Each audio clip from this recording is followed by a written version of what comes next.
வசனம் என்ன நடந்தால் எதிர்கொள்ளுவோம். ஒவ்வொரு நாளிலும் நம் தேவன் நம்முடன் சென்று நடத்துவாரே. So I would like to speak once again to worship. What is real worship? இந்த நாளிலே உண்மையான ஆராதனை என்றால் என்ன என்பதை குறித்து உங்கள் மத்தியில் நான் பேச விரும்புகிறேன். Maybe this subject is going to be there at least for 3 or 4 more weeks. ஒருவேளை நான் பேசுகிறதான இந்த பகுதி கிட்டத்தட்ட ஒரு 3-4 வாரங்களுக்கு செல்லலாம் என்று நான் நினைக்கிறேன். As you go through the New Testament, for example, நீங்க புதிய ஏற்பாட்டிலே வாசித்து பார்க்கும்போது, and also in the Old Testament, அதே போல பழைய ஏற்பாட்டை நீங்க வாசித்து பார்க்கும்போது, from Genesis chapter 15 you find a lot of worship. ஆதியாகமம் 15ஆம் அதிகாரத்திலிருந்து அநேக ஆராதனைகளை நம்ம வேதத்துல தொடர்ந்து வாசித்து கொண்டே இருக்க முடியும். Genesis chapter 15 was the first worshipper, and this worship was done by a woman. ஆதியாகமம் 15ஆம் அதிகாரம் ஆரம்பத்திலே நீங்க முதலாக ஆராதனை பற்றி படிக்க முடியும். அங்கதான் முதலாக ஒரு பெண் ஆராதித்ததை பற்றி நீங்க வாசிக்க முடியும். Every one of us individually or as families or as a church, we could be worshippers. நம்ம எல்லாருமே தனிப்பட்ட விதத்திலே அல்லது குடும்பங்களாவோ அல்லது சபைகளாவோ தேவனுக்கு முன்பாக ஆராதனைக்காரர்களாக நாம் இருக்க முடியும். We may be worshiping God in our personal lives and also as families and also in the church. Maybe we do this regularly. ஒருவேளை நம்முடைய தனிப்பட்ட வாழ்க்கையில குடும்பங்களிலோ அல்லது சபைகளிலோ நம்ம தொடர்ந்து தேவனை ஆராதிக்கிற ஒரு ஆராதனைக்காரர்களாக இருக்க முடியும். However, have you ever pondered about the worship what you and I do in the presence of God? எப்படி இருந்தாலும் ஆண்டவருடைய பிரசன்னத்தில் ஆராதிக்கிற என்னுடைய ஆராதனை பற்றி நீங்க எப்பொழுதாவது ஆழமாக சிந்தித்து பார்த்திருக்கிறீர்களா? What are we worshiping and why are we worshiping? நீங்கள் எதை ஆராதித்து கொண்டிருக்கிறீர்கள், அதை எப்படி ஆராதிக்கிறீர்கள், ஏன் ஆராதிக்கிறீர்கள் என்று யோசித்து பார்த்திருக்கிறீர்களா? And what time are we worshiping? அல்லது எந்த நேரங்களிலே நீங்கள் ஆராதிக்கிறீர்கள் என்று யோசித்து பார்த்திருக்கிறீர்களா? Which reason are we worshiping? எந்த காரணத்துக்காக நாம் ஆராதிக்கிறோம் என்று யோசித்து பார்த்திருக்கிறீர்களா? And so when you go through all these scriptures about worship in the Bible, உதாரணமாக தேவனுடைய வார்த்தையில் இருக்கிற ஆராதனையினுடைய வசனங்கள் எல்லாம் நம்ம வாசித்து பார்க்கும்போது, especially when you come to Psalm 147, விசேஷமாக 147ஆம் சங்கீதத்தை நம்ம வாசித்து பார்க்கும்போது, the psalm begins with the words praise the Lord. கர்த்தருக்கு ஸ்தோத்திரம் அல்லது கர்த்தரை ஸ்தோத்திரி என்கிறதான அந்த வார்த்தையோடு கூட இந்த சங்கீதம் ஆரம்பிக்கிறது. These are the beginning words in this psalm, for example. இந்த சங்கீதத்தினுடைய ஆரம்பமே அப்படித்தான் ஆரம்பிக்கிறது. You and I have come to worship Jesus, the Lord, this evening. நீங்களும் நானும் இந்த மாலை வேளையிலே கர்த்தரை ஆராதிக்கும்படியா நாம் வந்திருக்கிறோம். But whenever we think about worship in our personal lives, எப்பொழுதெல்லாம் நம்முடைய தனிப்பட்ட வாழ்க்கையில ஆராதனை பற்றி நாம் சிந்தித்து பார்க்கிறோமோ, Jesus said God is looking for worshipers, true worshipers who are based on the Holy Spirit, on the word of God. இயேசு கிறிஸ்து சொன்னார், தேவனை ஆராதிக்கிறவர்கள் ஆவியுடனும் கர்த்தருடைய வார்த்தையின் அடிப்படையிலும் அவரை ஆராதிக்க வேண்டும் என்று சொன்னார். Worship should be based on the truthful word of God. ஆராதனை என்று சொல்லும் பொழுது கர்த்தருடைய மாசில்லாத அந்த பரிசுத்தமான வார்த்தையின் அடிப்படையிலே அது கட்டப்பட்டிருக்க வேண்டும். The word of God is not only holy but it's also complete. தேவனுடைய வார்த்தையானது பரிசுத்த மாத்திரமல்ல, அது பரிபூர்ணமாகவும் முழுமை நிறைந்ததாகவும் இருக்கிறது. You and I do not need to add anything to this revelation. நீங்களும் நானும் இந்த வெளிப்பாடோடு கூட எதையும் சேர்த்து கொள்ள வேண்டிய அவசியம் இல்லை. Some people come and say I had a new revelation from God now. ஒரு சிலர் சொல்லுவார்கள், இதோ கர்த்தரிடத்திலிருந்து ஒரு புதிய வெளிப்பாட்டை நான் பெற்றிருக்கிறேன் என்று. Some of these false teachings in this world today, இந்த உலகத்தில் இருக்கிறதான சில கள்ள உபதேசக்காரர்கள், they will say, our leader had a wonderful revelation from God 150 years ago. அவர்கள் சொல்லுவார்கள், என்னுடைய தலைவருக்கு கிட்டத்தட்ட 150 வருஷங்களுக்கு முன்பாக ஒரு புதிய வெளிப்பாடு தேவனிடத்திலிருந்து வந்திருக்கிறது என்று. But when you go to Hebrews chapter 1, the first 3 verses, ஆனால் எபிரேயருக்கு எழுதின நிருபம் 1ஆம் அதிகாரம் முதல் 3 வசனங்களுக்கு நீங்க செல்லும்போது, the revelation in the last days, that is now, in these days where we are living now, கடைசி நாட்களில் என்று அது ஆரம்பிக்கிறது. அப்படியானால் இன்றைக்கு நாம் வாழ்ந்து கொண்டிருக்கிற நாட்கள் கடைசி நாட்கள் தான். In these days Jesus Christ the Son spoke to every one of us. இந்த கடைசி நாட்களிலே தம்முடைய குமாரன் மூலமாக தேவன் வெளிப்பட்டார் என்று சொல்லி நாம் பார்க்கிறோம். Everything that needed to be said, everything has been said already. எல்லாமே ஏற்கனவே தேவனுடைய வார்த்தையிலிருந்து வெளிப்படுத்தப்பட்ட ஒன்று. And this is the reason why prophecy must always be based on the word of God. எனவேதான் நம்முடைய ஆராதனையானது எப்பொழுதுமே கர்த்தருடைய வார்த்தையின் அடிப்படையிலே கட்டப்பட்டிருக்க வேண்டும். In the Bible there are so called hallelujah psalms, for example. தேவனுடைய வார்த்தையில அநேக இடங்களிலே அல்லேலூயா என்கிறதான வார்த்தையை நாம் வாசிக்கிறோம். And 150th psalm is the last psalm is quite an astonishment for many. 150ஆம் சங்கீதமானது நம்மில் அநேகருக்கு நம்மை படக்கூடிய ஒரு சங்கீதமாக It இருக்கலாம். begins with hallelujah and ends with hallelujah. அது அல்லேலூயா என்கிறதான வார்த்தையோடு கூட ஆரம்பித்து அல்லேலூயா என்கிற வார்த்தையோடு கூட முடிவடைகிறது. After the beginning, you find 10 times hallelujah, hallelujah, hallelujah. ஆரம்பத்திலே அல்லேலூயா என்கிறதான வார்த்தையோடு கூட ஆரம்பித்து கிட்டத்தட்ட 10 முறையாவது அந்த சங்கீதத்திலேயே அதே வார்த்தைகள் திரும்ப திரும்ப In வருகிறது. this one single psalm, you will find about 13 hallelujahs. இந்த ஒரே சங்கீதத்துல கிட்டத்தட்ட 13 முறை அல்லேலூயா என்கிறதான அந்த வார்த்தை பயன்படுத்தப்பட்டது. And from Psalm 146 to 150, every one of them are songs of praise. சங்கீதம் 146 இருந்து 150 வரைக்கும் நம்ம வாசித்து பார்த்தா அது எல்லாமே கர்த்தரை துதிக்கக்கூடிய சங்கீதங்களாக இருக்கின்றன. In the Hebrew language, the word hallelujah, எபிரேய பாஷையிலே அல்லேலூயா என்கிறதான வார்த்தைக்கு அர்த்தம், when you say hallelujah, for example, ஆண்டவருடைய சமூகத்திலே நம்ம ஹல்லேலூ என்கிறதான அந்த வார்த்தையை நம்ம பயன்படுத்தும் போது you are boasting about God. நீங்க தேவனை பற்றி பெருமை பாராட்டுகிறீர்கள் என்று அர்த்தம். The real translation is you are boasting, you are celebrating. தேவனை கொண்டாடுவது அல்லது தேவனை குறித்து மேன்மை பாராட்டுவது என்று சொல்லலாம். This is the meaning of hallelujah.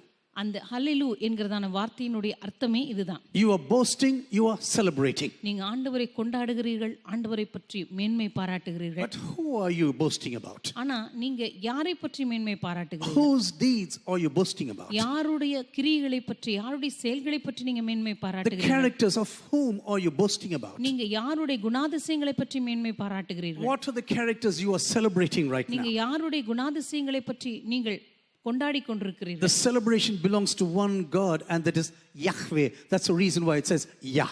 Hallelujah. இந்த எல்லா கொண்டாட்டங்களும் மேன்மை பாராட்டுதல்களுமே யாருக்குரியது என்று சொன்னால் யாவே என்கிறதான இஸ்ரவேலின் தேவனாகிய கர்த்தருக்கே உரியது. எனவேதான் அல்லேலூ யா என்று அந்த கடைசியிலே அந்த வார்த்தை முடிவடைகிறது. Yah is a short form of Yahweh. யா என்கிறதான அந்த வார்த்தையானது யாகவே யெகோவா தேவன் என்கிறதான அந்த பேரினுடைய சுருக்கம். Actually, no one knows what's the name of God is. உண்மையாகவே தேவனுடைய பெயர் என்ன என்பது எவருக்குமே தெரியாது. His name is I am. அவருடைய பெயர் நான் இருக்கிறவராகவே இருக்கிறேன் At என்பதுதான். any time of history, He is. இந்த உலகத்தின் வரலாற்றிலே எந்த நாளிலும் அவரை அழைத்தால் நான் இருக்கிறவராகவே இருக்கிறேன் என்று தான் அவர் சொல்லுவார். 100 years ago, He said, I am. 100 வருஷத்துக்கு முன்பாக அவரை அழைத்தாலும் அவர் இருக்கிறேன் என்று தான் சொல்லுவார். And today He will say, I am. இன்றைக்கும் அவர் சொல்லுவார் நான் இருக்கிறேன் என்று தான் சொல்லுவார். In case we are going to live 100 years more, ஒருவேளை இன்னும் 100 வருஷங்கள் நம்ம வாழ்ந்தாலும் கூட after 100 years, He's going to say, I am. 100 வருஷத்துக்கு பிற்பாடும் ஆண்டவர் தம்மை பற்றி சொல்வது நான் இருக்கிறேன் என்று தான் சொல்லுவார். No one really knows the name of God actually. உண்மையாகவே தேவனுடைய உண்மையான பெயர் என்று சொல்லி என்னவென்று இந்த உலகத்தில் எவருக்குமே தெரியாது. His name Yehovah was coined together from two words, Adonai and Elohim, and put together in the Bible. இந்த யெகோவா என்கிறதான பெயரும் கூட அதோனாய் எலோகிம் என்கிறதான இந்த 2 பெயர்களும் கர்த்தருடைய பெயர்கள். அதை இணைத்து தான் யெகோவா என்கிறதான ஒரு பெயரையே உருவாக்கினார்கள். As I told you last Sunday, ஏற்கனவே கடந்த ஞாயிறு என்று நான் உங்களுக்கு சொன்னது போல we concentrate on the praise and worship in heaven right now. நாம் இப்பொழுது பரலோகத்தில் நடைபெறுகிறதான ஆராதனையிலே நம்முடைய கவனத்தை செலுத்துகிறோம். One day we are going to worship all through the days and nights in heaven. ஒரு நாள் இரவும் பகலும் தேவனை ஆராதிக்கிற ஆராதனையிலேயே நம்முடைய காலங்களை நாம் செலவிட போகிறோம். What type of worship is going on right now? இப்பொழுது பரலோகத்தில் எப்படிப்பட்டதான ஆராதனை நடைபெற்றுக் கொண்டிருக்கிறது? The Lamb who died and was resurrected through the one day in history. அடிக்கப்பட்ட ஆட்டுக்குட்டியானவர் உயிர் தெழுந்தவராக இப்பொழுது பரலோகத்திலே அவர் வாசம் பண்ணி He's கொண்டிருக்கிறார். seated on the throne, and what is there and who is worshiping? What kind of worship is going on right now? அவர் சிங்காசனத்திலே அமர்ந்து கொண்டிருக்கிறார். அவரை சுற்றிலும் என்ன நடந்து கொண்டிருக்கிறது, அவரை எப்படி ஆராதிக்கிறார்கள் என்பதை நாம் பார்க்க And போகிறோம். our present earthly worship is just bits and pieces now focused on this heavenly worship. இப்பொழுது பூமியில நாம் ஆராதிக்கிற ஆராதனையானது பரலோகத்தில் ஆராதிக்க போகிறதான அந்த ஆராதனையினுடைய ஒரு சின்ன பகுதி மாத்திரம்தான் இங்கே நாம் நடைபெற்றுக் All கொண்டிருக்கிறது. this is shadow, I tell you. The real thing is going to come. இப்பொழுது நாம் ஆராதிக்கிற ஆராதனை எல்லாம் அந்த பரலோக ஆராதனையினுடைய அந்த உண்மைத்துவத்தினுடைய ஒரு நிழலை தான் இப்பொழுது நாம் செய்து கொண்டிருக்கிறோம். For example, I will tell you, உதாரணமாக உங்களுக்கு சொல்லுகிறேன். if you're going to go away to a foreign country, ஒருவேளை நீங்க வெளிநாட்டுக்கு செல்கிறீர்கள் என்று maybe வைத்துக்கொள்வோம். you take a photograph and take it along with you when you go to another nation. ஒருவேளை இன்னொரு தேசத்துக்கு போகும்பொழுது உங்களுடைய குடும்பத்தினருடைய ஒரு புகைப்படத்தை நீங்க எடுத்து And செல்கிறீர்கள். when people ask you, how does your mother look like? உங்களுடைய அம்மா எப்படி இருப்பாங்க அப்படின்னு யாராவது யாராவது how கேட்டா like your father looks like. உங்களுடைய அப்பா எப்படி இருப்பார் என்று கேட்டா You pull out the photo and show it to every one of them. ஒருவேளை அந்த புகைப்படத்தை எடுத்து அவங்களுக்கு காண்பிப்பீங்க. But when you are there with your parents, ஆனா நீங்க திரும்ப வந்து உங்களுடைய பெற்றோர்களோடு கூட இருக்கும்போது you don't pull out the photo and say, oh, this is my mom, this is my dad. புகைப்படத்தை எடுத்து பார்த்து ஓ இவங்க தான் எங்க அம்மா இவங்க தான் என்னுடைய அப்பா அப்படின்னு சொல்லிட்டு இருக்க The மாட்டீங்க. real thing is going to come. ஏனென்றால் உண்மையான நபர்களோடு கூட இனிமே நாம் இருக்க போகிறோம். All our earthly worship is just a shadow, I tell you. இப்பொழுது பூமியில நாம் செய்கிற ஆராதனை எல்லாம் அந்த பரலோகத்தின் ஆராதனைக்கு ஒரு நிழல் மாத்திரம்தான். When you go to Revelation chapter 4 and 5, I just want to give a synopsis of these two chapters now. வெளிப்படுத்தின விசேஷனுடைய 4ஆம் 5ஆம் அதிகாரத்தை நீங்க கடந்து செல்லும் பொழுது அந்த 2 அதிகாரத்தினுடைய சுருக்கத்தை உங்களுக்கு நான் சொல்லுகிறேன். You know, John is incarcerated in this island called Patmos. பத்மோ என்கிறதான தீவிலே யோவான் அப்போஸ்தலன் அங்கே நாடு கடத்தப்பட்டிருக்கிறார். No liberty, full of pain in his body. இப்பொழுது சரீரம் முழுவதும் முற்றிலும் வேதனையினால் நிறைந்தவராக விடுதலை இல்லாதவராக அங்கே இருக்கிறார். History says he was working in a quarry.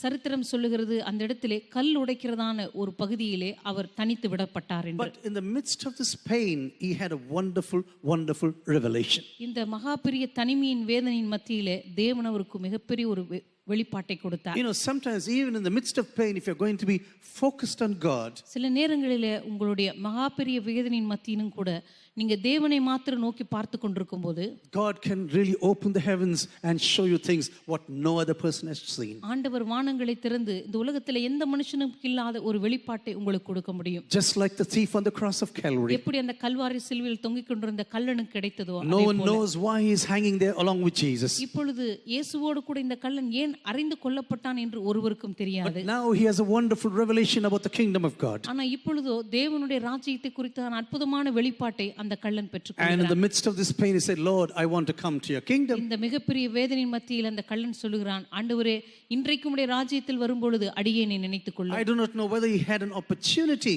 to think about the kingdom of Jesus before he hung on the cross. அந்த கல்வாரி அந்த சிலுவைக்கு பக்கத்தில் அடிக்கப்படுவதற்கு முன்பாக அந்த கள்ளன் தன்னுடைய வாழ்நாளிலே பரலோக ராஜ்யத்தை பற்றி சிந்திப்பதற்கு அவனுக்கு நேரம் இருந்திருக்குமா என்று எனக்கு தெரியவில்லை. But in the midst of this pain, God says, I am going to show you about the kingdom of Jesus. ஆனா இந்த வேதனையின் மத்தியில் ஆண்டவர் அவனை பார்த்து சொன்னார், ஆண்டவருடைய ராஜ்யத்தை பற்றிதான காரியங்களை உனக்கு நான் அறிவிக்க And one போகிறேன். fine day, God began to speak to John.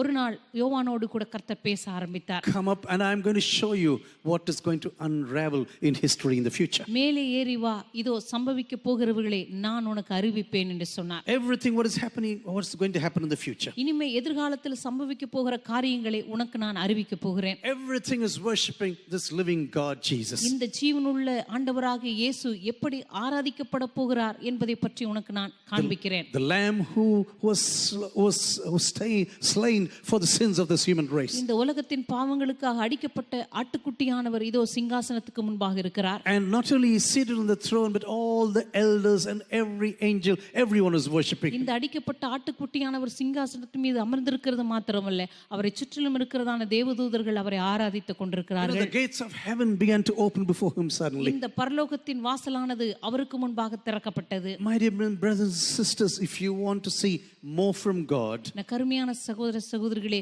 தேவனை பற்றி இன்னும் நீங்க அதிகமாக அறிந்து கொள்ள விரும்புகிறீர்களா? revelation has to do with intimacy. வெளிப்படுத்தல் என்று சொல்லும் பொழுது நீங்க தேவனுக்கு எவ்வளவு அருகாமையில் நெருங்கி போகிறீர்களோ அந்த அளவுக்கு தான் உங்களுக்கு வெளிப்பாடு The இருக்கும். more God draws you to himself in your life, எந்த அளவுக்கு ஆண்டவர் தமது அருகாமையிலே உங்களை இழுத்துக் கொள்கிறாரோ, the more you say, Lord, I want to come nearer to you. எந்த அளவுக்கு ஆண்டவரை என்னை உம்மண்டை நீர் சேர்த்துக் கொள்ளும் என்று சொல்லி நாம் You ஜெபிக்கிறோம். know, many of us pray like this, Lord, please keep distance. நம்மில் அநேகர் ஆண்டவரிடத்தில் கேட்கிற காரியம், ஆண்டவரை தயவு செய்து கொஞ்சம் தூரமாவே இருங்க. We want to follow him, ஆண்டவரை உண்மை நாங்க பின்பற்ற விரும்புகிறோம் தான், but Lord, please keep distance. ஆனா ஆண்டவரே முடிஞ்ச அளவுக்கு கொஞ்சம் தூரமாவே இருங்க. Not so close. நீங்க ரொம்ப பக்கத்துல எல்லாம் வர வேண்டாம். When you get closer and closer, I am really scared. ஏன்னா நீங்க எங்க பக்கத்துல வர வர எனக்கு கொஞ்சம் பயமா தான் இருக்கு. Next moment, I do not know what you're going to talk about. ஏன்னா அடுத்த நிமிஷம் நீங்க எதை பத்தி என்கிட்ட பேசுவீங்கன்னு எனக்கு தெரியல. You know, the moment after the moment when Peter betrayed the Lord Jesus Christ. எப்பொழுது பேதுரு கர்த்தராகிய இயேசுவை அவன் மறுதலித்தானோ, You know, at that time when you read, he followed Jesus from far away. அந்த நேரத்துல சொல்லப்பட்டிருக்கிறது, அவன் இயேசுவை தூரத்திலிருந்து பின்பற்றினான் என்று. Because he was not following him very close now. ஏனென்றால் இப்பொழுது இயேசுவுக்கு அருகாமையில பின்பற்ற அவனுக்கு தைரியம் இல்லை. He was following Jesus from far away. இப்படி இயேசுவை தூரத்திலிருந்து பின்பற்றி கொண்டிருந்தான். After that, he comes out on the streets. அதற்கு பிற்பாடு அவன் தெருக்களிலே வந்தபோது everything is dark. எல்லாமே பேதுருவின் வாழ்க்கையில இருளாக மாறியது. Once you betray Jesus, everything is going to be dark in our personal lives. எப்பொழுது இயேசுவை உங்களுடைய வாழ்க்கையில நீங்க மறுதலிக்கிறீர்களோ அப்பொழுதே நம்முடைய வாழ்க்கையில எல்லாமே இருளாக மாற And it ஆரம்பிக்கிறது. says he started to weep bitterly. அந்த வேளையிலே அவன் மனங்கசந்து அழத் தொடங்கினான் என்று வேதம் சொல்லுகிறது. When you go to Revelation chapter 5, வெளிப்படுத்தின விசேஷம் 5ஆம் அதிகாரத்துக்கு நீங்க கடந்து I செல்லும்போது will be coming back to these chapters later on, not today, but in the future. எதிர்காலத்துல இந்த 4ஆம் 5ஆம் அதிகாரங்களிலிருந்து தொடர்ந்து உங்களோடு கூட நான் பேசுவேன். But there in heaven, something is happening now. ஆனா இப்பொழுது பரலோகத்திலே ஏதோ ஒரு காரியம் நடைபெற்று கொண்டிருக்கிறது. Suddenly they say, "Who? There's a scroll with 7 seals right now." அங்கே திடீரென்று ஒரு புஸ்தக சுருளை யோவான் காண்கிறார். It's அது all 7 முத்திரைகளால் It's all முத்திரிக்கப்பட்டிருக்கிறது. about the future of the human race. இது மனுக்குலத்தினுடைய எதிர்காலத்தை பற்றியதான காரியங்கள் அதிலே But எழுதப்பட்டிருக்கிறது. who is worthy to break these seals right now? ஆனா அந்த புஸ்தகத்தை திறக்கவும் அதன் முத்திரைகளை உடைக்கவும் பாத்திரவான் யார் என்று கூறப்பட்டது. If you are going to unravel this secret to the human race in the future, இந்த மனுக்குலத்திற்காக எழுதப்பட்டிருக்கிறதான ரகசியங்களை யார் திறந்து படிக்க போகிறார்கள்? you must have a certain capacity and status. Who is worthy to open the scroll and break its இந்த seals? புத்தகத்தை திறக்கவும் அதன் முத்திரைகளை உடைக்கவும் தகுதியுள்ள சில தகுதிகள் அவருக்கு தேவைப்படுகிறது. Now they are seeking on the heaven, on the earth, and under the earth, ஆனால் வானத்திலாவது பூமியிலாவது பூமியின் கீழாவது and no one is worthy to open this book. ஒருவனும் அந்த புஸ்தகத்தை திறக்கவும் அதை பார்க்கவும் கூடாதிருந்தது. John began to weep bitterly. எனவே யோவானாகி நான் மிகவும் அழுதேன் என்று அங்கே He சொல்லப்பட்டிருக்கிறது. was not just doing a little, shedding a few tears. ஏதோ சில துளி கண்ணீர்களை சிந்தினார் என்று அல்ல. I think he started to weep aloud. That's how you can understand the scripture. இங்கே சொல்லப்பட்டிருக்கிறது யோவான் உரத்த சத்தமாக அழத் தொடங்கினார். And suddenly a word comes now. அப்பொழுது திடீரென்று ஒரு வார்த்தை வருகிறது. Weep not, the Lion of the tribe of Judah, the root of David, has conquered, so that he can open the scrolls and its 7 seals. நீ அழ வேண்டாம், இதோ யூதா கோத்திரத்து சிங்கமும் தாவீதின் வேறுமானவர் புஸ்தகத்தை திறக்கவும் அதன் 7 முத்திரைகளையும் உடைக்கவும் ஜெயங்கொண்டிருக்கிறார் என்றான். Do you know one of the greatest aspects in heavenly worship is the cross of Calvary? உங்களுக்கு தெரியுமா, பரலோக ஆராதனையிலே அங்கே முக்கியமாக இடம்பெறுகிறதான ஒரு காரியம் அது கல்வாரி சிலுவை தான். It never speaks the word I, for example. இந்த வெளிப்படுத்தின விசேஷத்தின் ஆராதனையிலே நான் என்கிறதான வார்த்தையை நீங்க எங்குமே வாசிக்க You முடியாது. can read the entire chapters, you will never see I.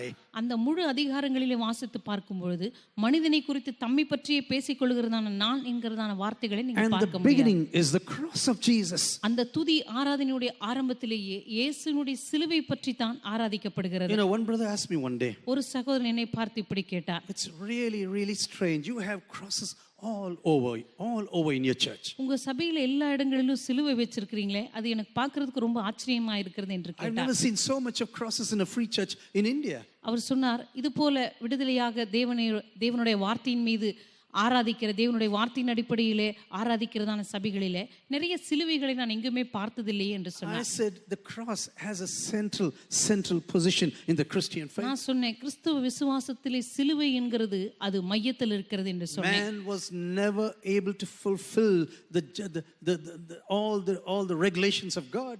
தேவனுடைய நியாயப்பிரமாண சட்டதிட்டங்களை மனிதனால் ஒரு பொழுதும் நிறைவேற்ற முடியவில்லை. God gave laws, the religious laws, social laws, and for everything there was a law. ஆண்டவர் நியாயப்பிரமாணத்துல சமுதாயத்தை குறித்தும் தனிப்பட்ட வாழ்க்கையை குறித்தும் அல்லது தேவனுக்கு பின்பற்றுகிறதான கடமைகளை குறித்தும் அநேக சட்டதிட்டங்களை கொடுத்திருந்தார். How you should worship God, நீ எப்படி தேவனை ஆராதிக்க வேண்டும், how you should live in society, எப்படி சமுதாயத்திலே நீ வாழ வேண்டும், how you can build your house, for example, எப்படி நீ உன் வீட்டை கட்ட வேண்டும், how your kitchen should be. உன்னுடைய சமையலறை எப்படி இருக்க வேண்டும். Do you know, according to the Mosaic law, meat and milk should never be mixed with one another? உங்களுக்கு தெரியுமா, மோசேயினுடைய நியாயப்பிரமாணத்தின்படி ஒரு கறியும் பாலும் ஒரே சமையலறையில சமைக்கப்படக்கூடாது. Even today, Jews practice this. இன்னைக்கும் யூதர்கள் அதை பின்பற்றி கொண்டிருக்கிறார்கள். And if you don't come and if you do any work on a Sabbath day, நீங்க ஒரு ஓய்வு நாள்ல ஒரு வேலையை செய்தீங்கன்னா you must be executed.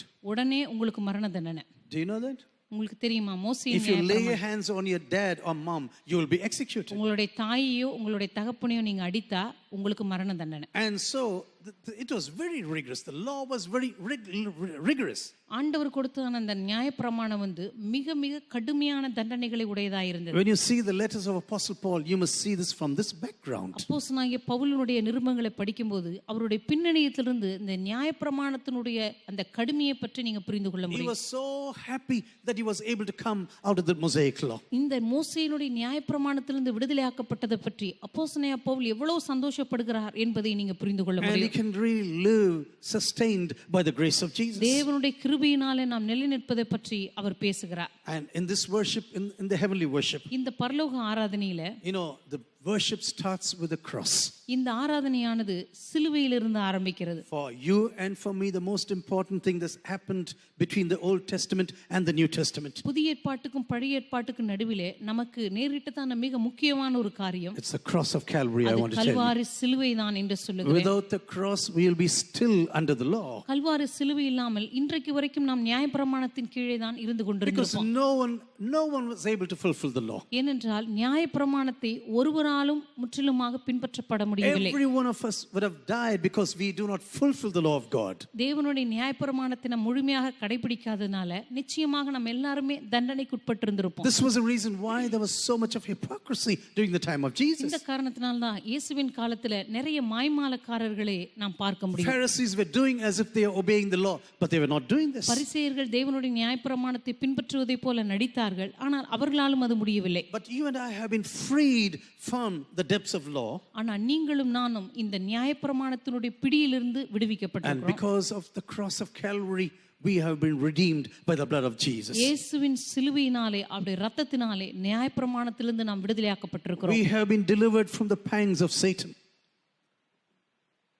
சாத்தானுடைய பிடியிலிருந்து நீங்களும் நானும் விடுவிக்கப்பட்டிருக்கிறோம். Satan can have no authority over our lives. சாத்தான் நம்முடைய வாழ்க்கையின் மீது இனிமேல் அவனுக்கு எந்த அதிகாரமும் இல்லை. We do not fear death because we have been raised with Jesus. நாம் மரணத்துக்கு பயப்பட வேண்டிய அவசியம் இல்லை, ஏனென்றால் இயேசுவோடு கூட நாம் உயிரோடு எழுப்பப்பட்டிருக்கிறபடியால். Not only you died with Jesus during the time of baptism, நாம் ஞானஸ்நான நேரத்தில் இயேசுவோடு கூட நாம் மரித்தது மாத்திரமல்ல, we have been raised into this newness of life through the power of the Holy இந்த Spirit. புதிதாக்கப்பட்ட வாழ்க்கைக்குள்ளாக இயேசுவினுடைய அந்த வல்லமையினாலே நாம் மறுபடியுமாக எழுப்பப்பட்டிருக்கிறோம். My dear brothers and sisters, this is the real gospel. என கருமையான சகோதர சகோதரிகளே, இதுதான் உண்மையான சுவிசேஷமாக They said இருக்கிறது. there's one who is worthy to open the book right now. இந்த புத்தகத்தை திறக்கக்கூடிய தகுதியுள்ள ஒரே ஒரு நபர் மாத்திரம்தான் You know இருக்கிறார். why John was weeping on that day? அந்த நாளிலே யோவான் அழுதபோது, If there was no Jesus on that day, அன்றைக்கு அவர் இயேசுவை அறிந்திருந்தால் nothing of the future revelations would have been known to the human race. ஒருவேளை இயேசு கிறிஸ்து அந்த புத்தகத்தை திறக்க முடியாமல் போயிருந்தால் மனுக்குலத்தை பற்றிதான எந்த காரியமும்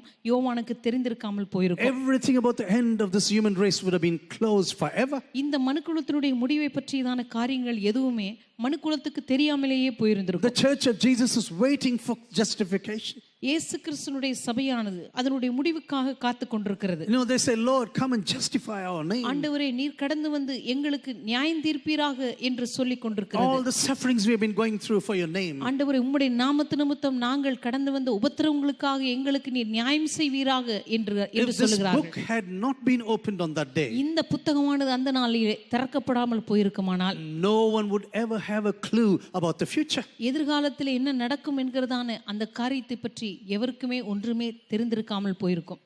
Suddenly the book was opened, ஆனால் திடீரென்று இந்த புத்தகமானது திறக்கப்பட்டது. and the whole of heaven you can see like this. அந்த பரலோகம் முழுவதும் நாம் பார்க்கிறதான காரியம், Every creature, everything is worshiping Jesus now. எல்லா ஜீவன்களும் அங்க இருக்கிற எல்லா மூப்பர்களும் தேவனை The ஆராதிக்கிறார்கள். 4 living creatures and the 24 elders fell down before the Lamb. அந்த 4 ஜீவன்களும் 24 மூப்பர்களும் தேவனுக்கு முன்பாக அவர்கள் எழும்பி நின்று, Each holding a harp and with golden bowls are full of incense. ஒவ்வொருவரும் தங்களுடைய கரங்களிலே அந்த துதி ஆராதனைக்கான பொற்கலசங்களை பிடித்துக்கொண்டு And they began to sing a song. அவர்கள் ஆட்டுக்குட்டியானவருக்கு முன்பாக ஒரு பாடலை பாடத் துவங்கினார்கள். Worthy art thou to take the scroll and to open its seals.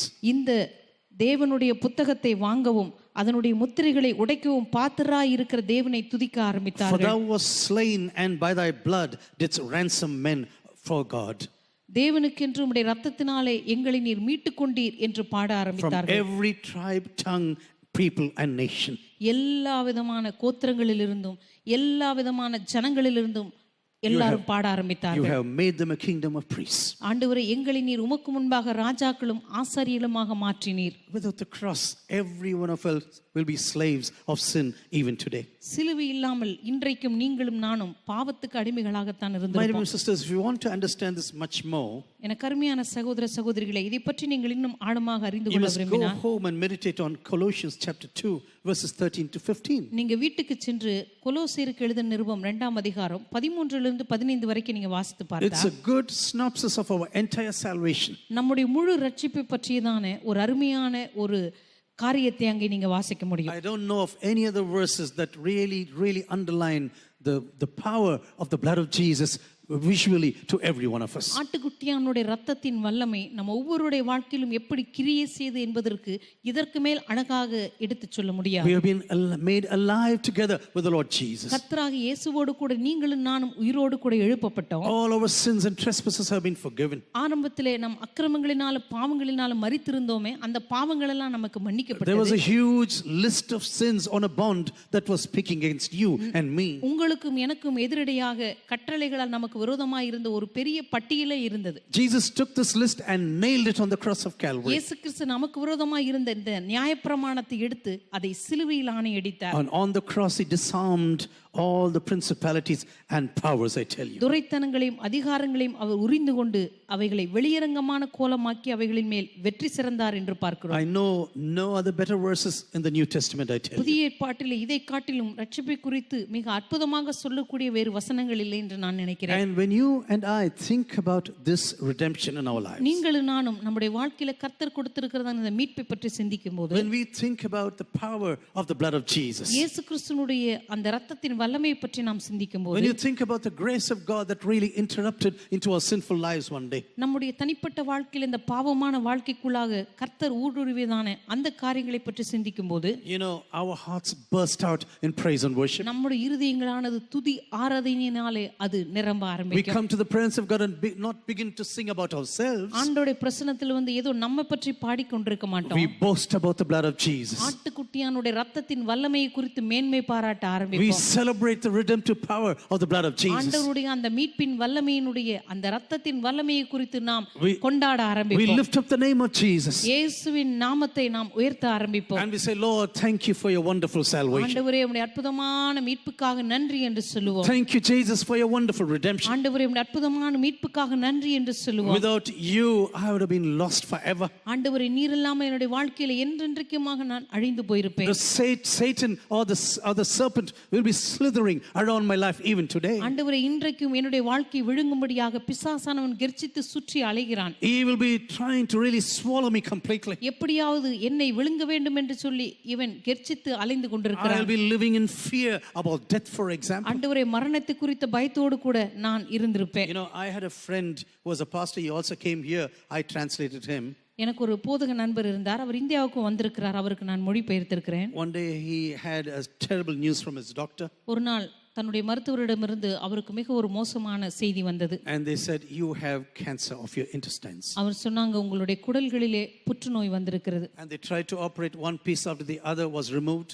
அவங்க கொஞ்சம் கொஞ்சமாக அந்த குடல்களில் இருக்கிறதான புற்றுநோயை அவர்கள் அறுவை சிகிச்சை செய்து எடுக்க ஆரம்பித்தார்கள். And a few days before he could die, I went to see him. அவர் மரிப்பதற்கு ஒரு சில நாட்களுக்கு முன்பாக அவரை சந்திக்க நான் போயிருந்தேன். He was just skeleton covered with skin. That's all. அவரை பார்த்தா அப்படியே ஒரு எலும்பு கூட்டு மேல ஒரு தோல் போத்துனது போல அப்படி இருந்தார். அவ்வளவு மோசமா இருந்தார். He was a real sturdy, muscular person. அவர் பார்க்கும்போது சாதாரணமா நல்ல ஒரு வாட்டசாட்டமான ஒரு மனிதராக இருந்தார். Just skeleton covered by skin. ஆனா அவரை மரிக்கிறதுக்கு ஒரு சில நாட்களுக்கு முன்பாக பார்த்தபோது And when he எலும்பு மேல தோல் போத்துனது போல இருந்தார். And when he heard that I've come, he just came to the door. நான் அவரை சந்திக்க வருகிறேன் என்று தெரிந்தவுடனே அவர் கதவு பக்கத்துல நின்று என்னை வரவேற்கிறதுக்காக வந்தார். He had beautiful blue eyes. I still remember that. நல்ல அழகான ஒரு நீல நிற கண்கள் அவருக்கு இருக்கும். And he was standing near the door and he was clutching to the doors. அந்த கதவுனுடைய அந்த கைப்பிடியை பிடித்து கொண்டு அப்படியே தாங்கி நின்று கொண்டிருந்தார். Only his eyes was moving. அப்படியே கண்ணு மட்டும்தான் அங்கேயும் இங்கேயும் அசைது. He said, welcome, Gideon. நான் பார்த்தோன்னே, கிடியன் உள்ள வாங்க அப்படின்னு சொன்னார். I'm going home very shortly. அவர் சொன்னார், நான் சீக்கிரமா வீட்டுக்கு போறேன். In a few days I'll be back to my God. இன்னும் ஒரு சில நாள்ல என் தேவனிடத்திற்கு நான் திரும்பி போறேன். You know, he searched the songs that has to be sung during his funeral. அவர் தன்னுடைய அடக்க ஆராதனைக்கு என்ன பாட்டு பாடணுங்கிறத அவரே தெரிந்தெடுத்து வைத்திருந்தார். Even the Bible text that is to be spoken about. அவருடைய அடக்க ஆராதனையில என்ன வேத வசனம் வாசிக்கப்படணும், பிரசங்கிக்கப்படணும், அதையும் அவர் தெரிந்தெடுத்து வச்சிருந்தார். You know, in the midst of this pain, இந்த his மகா eyes were வேதனையின் so மத்தியில கூட clear. His eyes were so clear. அவருடைய கண்கள் அவ்வளவு தெளிவா இருந்தது. I will never forget this vision, I tell you. அந்த என்னுடைய வாழ்க்கையில அவரை பார்த்த அந்த கடைசி காட்சி இனிமே என் வாழ்க்கையில மறக்கவே மறக்காது. No crying, no tears. அந்த சூழ்நிலையில கூட எந்த கண்ணீரும் இல்ல, எந்த ஒரு புகாரும் இல்ல. He said, I'm going home. அவர் சொன்னார், நான் வீட்டுக்கு போறேன். And you, if you possible, will you please come to my funeral? அதனால உங்களால முடிஞ்சா தயவு செய்து என்னை அடக்கம் பண்ற நாளுக்கு நீங்க கண்டிப்பா வரணும்னு சொன்னார். Do you know why a Christian dies like this? ஏன் ஒரு கிறிஸ்தவன் இப்படி மரிக்கிறார் தெரியுமா? He knows his sins have been forgiven. ஏனென்றால் அந்த நபருக்கு தெரியும் என்னுடைய பாவங்கள் மன்னிக்கப்பட்டிருக்கிறது என்று. I have eternal salvation. எனக்கு ஒரு நித்தியமான மீட்பு இருக்கிறது என்று அந்த நபருக்கு தெரியும். Not temporary salvation. ஏதோ தற்காலிகமான ஒரு மீட்பு அல்ல. God has given me eternal redemption. ஆண்டவர் எனக்கு நித்தியமான ஒரு மீட்பை கொடுத்திருக்கிறார். Everything in my life has been forgiven. என்னுடைய வாழ்க்கையில் இருக்கிற எல்லா பாவங்களும் I have மன்னிக்கப்பட்டிருக்கிறது. been clothed with the righteousness of Jesus. இயேசு கிறிஸ்துவின் நீதியினால் நான் உடுத்துவிக்கப்பட்டிருக்கிறேன். And anytime I go away to my home, எப்பொழுது வேண்டுமானாலும் என்னுடைய வீட்டுக்கு நான் திரும்பி போகலாம். my Father is waiting for me. என் தகப்பன் எனக்காக காத்துக் Can we all கொண்டிருக்கிறார். raise our hands and say hallelujah? எல்லாரும் நம்முடைய கரங்களை உயர்த்தி அல்லேலூயா You என்று and சொல்லுவோம். I never need to fear Satan or death in our lives. நீங்களும் நானும் நம்முடைய வாழ்க்கையில சாத்தானுக்கோ மரணத்துக்கோ பயப்பட வேண்டிய அவசியமே இல்லை. But when you think about praise and worship, ஆனா நீங்க துதி ஆராதனை பற்றி சிந்திக்கும் போது, you know, when you are newly saved, for example, நீங்க ஒருவேளை புதிதாக ரட்சிக்கப்பட்டிருக்கும் போது, during the days of your first love, ஆரம்பத்திலே தேவனிடத்தில் உங்களுக்கு இருந்ததான ஆதி அன்பு, maybe you are full of vigor and full of fire. ஒருவேளை முற்றிலும் தேவன் மீது அவ்வளவு வைராக்கியத்துடனும் அன்புடனும் தீவிரத்துடனும் இருந்திருப்பீர்கள். Maybe you spent days together in the presence of ஒருவேளை God. ஆண்டவருடைய பிரசன்னத்தை நாட்களுக்காக அமர்ந்து ஜெபித்துக் கொண்டிருந்திருப்பீர்கள். But you know, as time passes by, ஆனா நாட்கள் செல்ல செல்ல sometimes we lose this first fire we had for God. ஆனா நாட்கள் போக போக நம்முடைய வாழ்க்கையில ஆதியிலே தேவனுக்காக கொண்டிருந்ததான அந்த அக்கினி கொஞ்சம் கொஞ்சமாக நாம் இழக்க Maybe ஆரம்பிக்கிறோம். this first love is just slowing down. ஒருவேளை அந்த ஆதி அன்பு, அந்த முதல் அன்பு கொஞ்சம் கொஞ்சமாக நமக்குள்ளே குறைய But ஆரம்பிக்கிறது. you know, when you see heavenly worship for yourself, when you read the book of Revelation, ஆனா வெளிப்படுத்தின விசேஷத்தை பார்க்கும் பொழுது, பரலோகத்துல நடைபெறுகிற ஆராதனையை நாம் கவனிக்கும் போது, do you know heavenly worship is a very loud worship? ஆனா உங்களுக்கு தெரியுமா பரலோக ஆராதனை மிகவும் உரத்த சத்தத்தோடு கூடிய ஒரு ஆராதனை என்று. But because if you're going to be happy, it's going to be loud, I tell you. ஏனென்ற ஆண்டவருடைய பிரசன்னத்துல நீங்கள் அவ்வளவு மகிழ்ச்சியுடன் இருக்கிறபடினாலே அது சத்தம் நிறைந்த ஒரு ஆராதனையா இருக்கும். Celebrations are never silent. சாதாரணமா கொண்டாட்டங்கள் எப்பொழுதுமே சத்தம் நிறைந்ததாகத்தான் இருக்கும். Have you gone to a birthday party or wedding where everyone is sitting like this? நீங்க ஏதாவது ஒரு திருமணத்துக்கோ அல்லது பிறந்தநாள் விழாவுக்கோ போய் அங்க எல்லாரும் இப்படி அமைதியா உட்கார்ந்திருக்கிறத பார்த்திருக்கீங்களா? You know, when it's going to be celebration, அங்க ஒரு கொண்டாட்டம் இருந்தா it's going to be loud automatically. எல்லாரும் அங்க ரொம்ப சத்தத்தோடும் பரவசத்தோடும் இருப்பாங்க இல்லையா? You know, one lady told me once like this ஒரு சகோதரி ஒரு நாள் என்னிடத்தில் இப்படி சொன்னாங்க. in Germany, I like your church, I like your church. ஒரு நாள் ஜெர்மனியில ஒரு சகோதரி என்ன பார்த்து சொன்னாங்க, உங்க சபை எனக்கு ரொம்ப பிடிக்கும். But the only problem is sometimes it's too loud. ஆனா எனக்கு ஒண்ணு பிடிக்காது, உங்க சபையில இருக்கிற அந்த சத்தம். Everyone is praying loud. எல்லாரும் சத்தமா ஜெபிக்கிறாங்க. Then I said, you know, then if you don't like sound, நான் சொன்னேன், உங்களுக்கு சத்தம் பிடிக்கலனா don't come to heaven. நீங்க தயவு செய்து பரலோகத்துக்கு வராதீங்க. Because in heaven it's going to be really loud. ஏன்னா பரலோகம் பாத்தீங்கன்னா ரொம்ப சத்தமா தான் இருக்கும். She said, how can you ever say like that? எப்படி உங்களுக்கு தெரியும் பரலோகம் சத்தமா இருக்குன்னு அப்படின்னு கேட்டாங்க. Heaven is a loud place. பரலோகம் என்பது ஒரு மிகுந்த சத்தம் நிறைந்த இடம்தான். It's going to be lightning, it's going to be sound, I tell you. அங்கே இடியின் சத்தங்கள், மின்னல்களின் சத்தங்கள், thousands worshiping God. ஆயிரக்கணக்கான ஜனங்கள் ஆண்டவரை ஆராதிப்பார்கள். Thousands of harps and music instruments. அங்கே ஆயிரக்கணக்கான சுரமண்டலங்கள், தம்புருக்கள், கீத வாத்தியங்கள் எல்லாம் வாசிக்கப்படும். Everything is loud in heaven. எல்லாமே பரலோகத்துல உரத்த சத்தமா தான் இருக்கும். Because it's going to be uninterrupted celebration. அது இடைவிடாத ஒரு கொண்டாட்டம். But you know, in the beginning of our Christian life, it can all begin like this. நம்முடைய ஆதி கிறிஸ்தவ வாழ்க்கையில ஆரம்பத்துல எல்லாம் இப்படி ஆரம்பிச்சிருக்கு. But as time goes by, ஆனா நாட்கள் போக போக போக, you know, when you come nearer and nearer to God, நீங்க ஆண்டவருக்கு அருகாமையில வர வர, as you come to know Him more and more in your personal life, ஆண்டவரை பற்றி உங்க தனிப்பட்ட வாழ்க்கையில நீங்க அறிந்து கொள்ள sometimes we lose the first fire. திடீரென்று ஆதியில இருந்த அக்கினி நமக்குள்ளே குறைந்து போகிறது. Things that were very important for you in the beginning of your Christian life, ஆரம்பத்துல உங்களுடைய கிறிஸ்தவ வாழ்க்கையில எதெல்லாம் உங்களுக்கு ரொம்ப முக்கியமா இருந்ததோ slowly it be going down. கொஞ்சம் கொஞ்சமா அதனுடைய முக்கியத்துவத்தை இழக்க I ஆரம்பிக்கும். will tell you an example. உங்களுக்கு ஒரு உதாரணத்தை சொல்லுகிறேன். In 1977, when I landed in Germany, 1977ல நான் ஜெர்மனிக்கு போன முதல் நாள்ல and as I was sitting beside the window in that aircraft, அந்த விமானத்துல அந்த ஜன்னல் பக்கத்துல நான் உட்கார்ந்திருந்தேன். everything was beautiful. எல்லாமே பார்த்தா ரொம்ப அழகா இருந்தது. You know, here we have gardens at some homes have gardens. இங்க வந்து சில வீடுகள்ல நம்ம தோட்டங்களை வச்சிருப்போம். But there, this country is a garden. அந்த தேசமே பார்த்தா ஜெர்மனி முழுவதும் ஒரு தோட்டமாவே இருக்கு. I just couldn't wait to see this country. ஐயோ இந்த தேசம் எவ்வளவு அழகா இருக்கு, எப்பதான் இறங்கி பாப்போமோ அப்படின்னு நான் நினைச்சேன். You know, the whole country is full of flowers and trees and forests. அந்த முழு தேசமே பார்த்தா காடுகள், அழகான தோட்டங்கள், அழகழகான பூக்கள், Wonderful waterways. எல்லா இடத்துலயும் பார்த்தா அழகான தண்ணீர்கள் நிரம்பின All the குளங்கள். trains are punctual.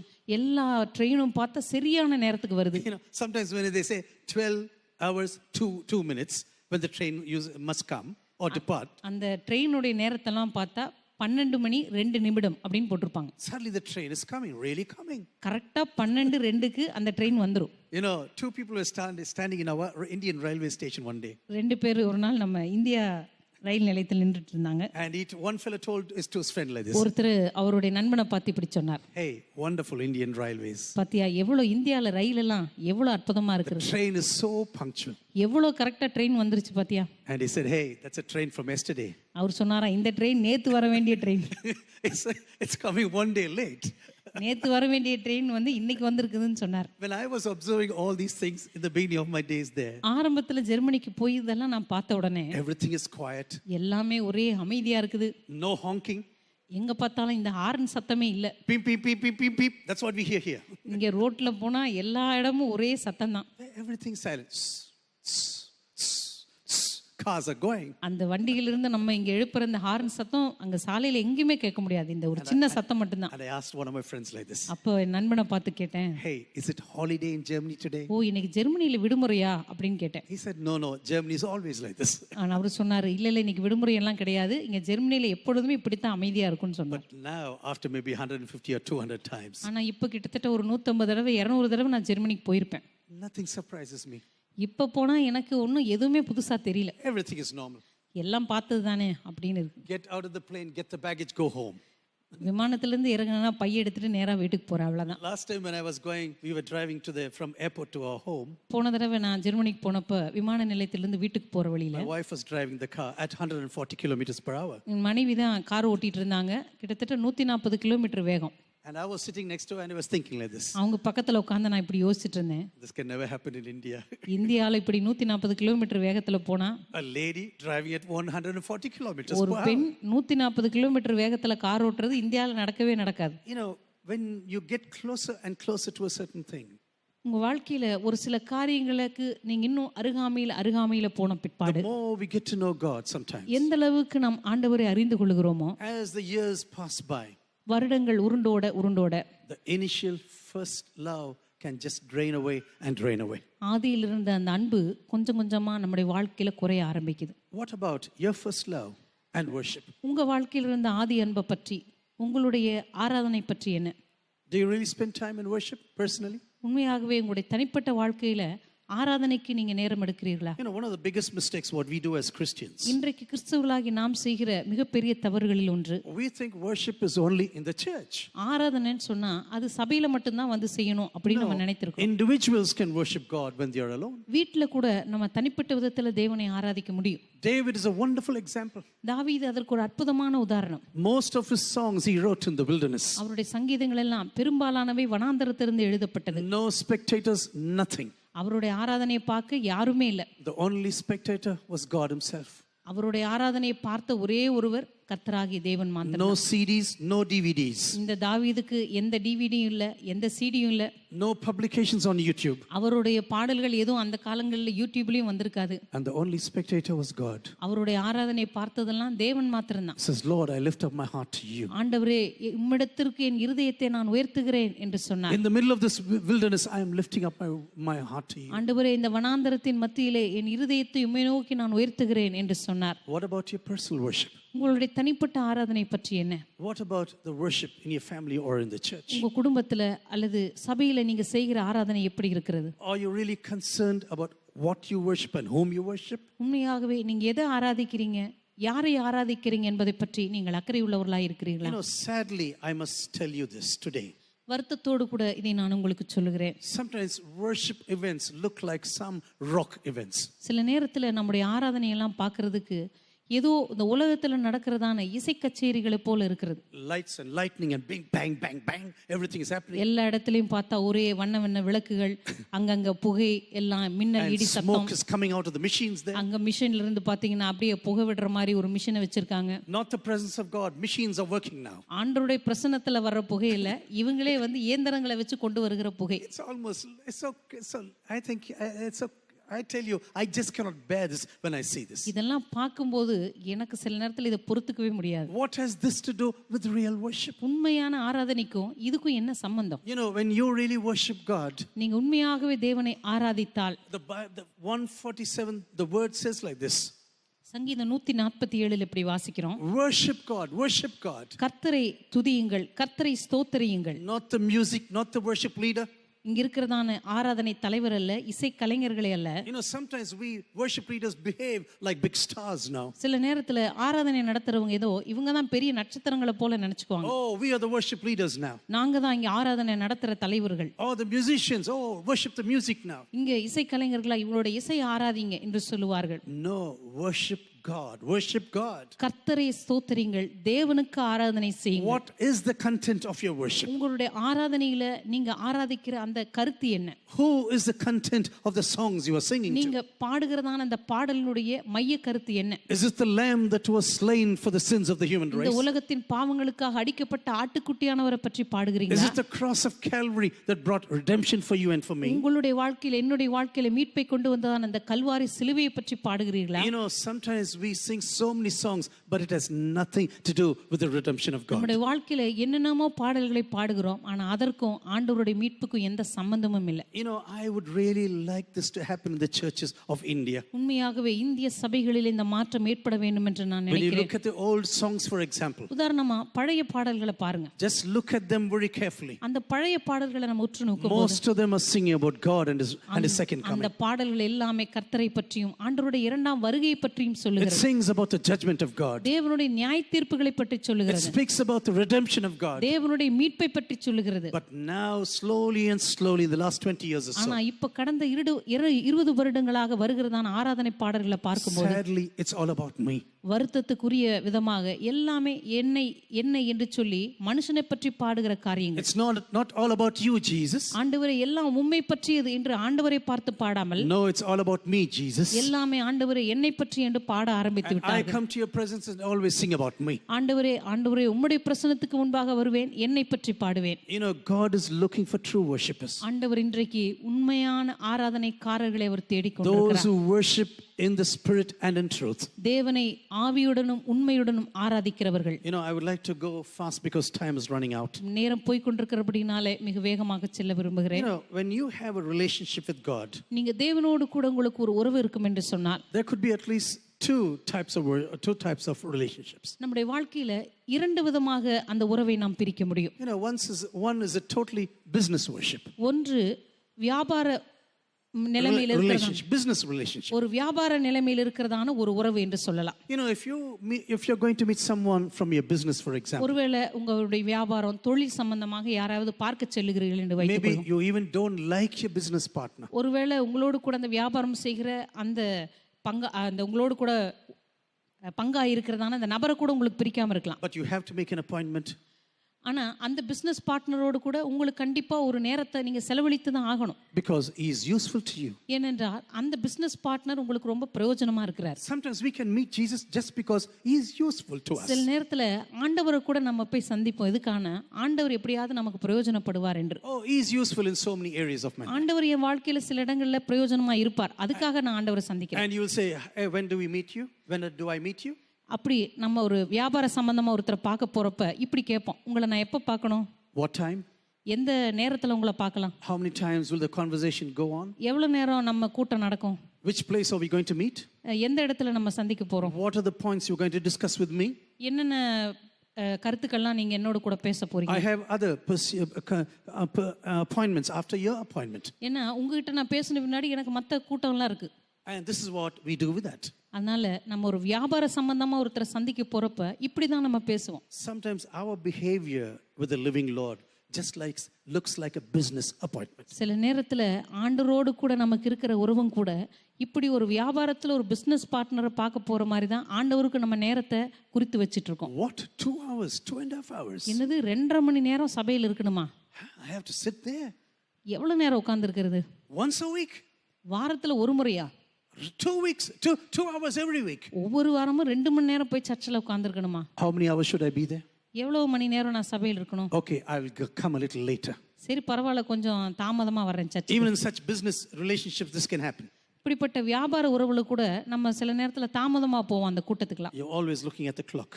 அப்படியே போனாலும் வாட்ச் பார்த்துக்கிட்டே இருப்போம் நேரத்தை. So that the partner knows time is running out. ஏன்னா நம்ம கிட்ட பேசுறவருக்கு தெரியணும் நமக்கு இங்க ரொம்ப நேரம் போயிட்டு இருக்குங்கன்னு அவருக்கு Hey, my தெரியும். time is very precious. எனக்கு வந்து ரொம்ப நேரம் முக்கியம்.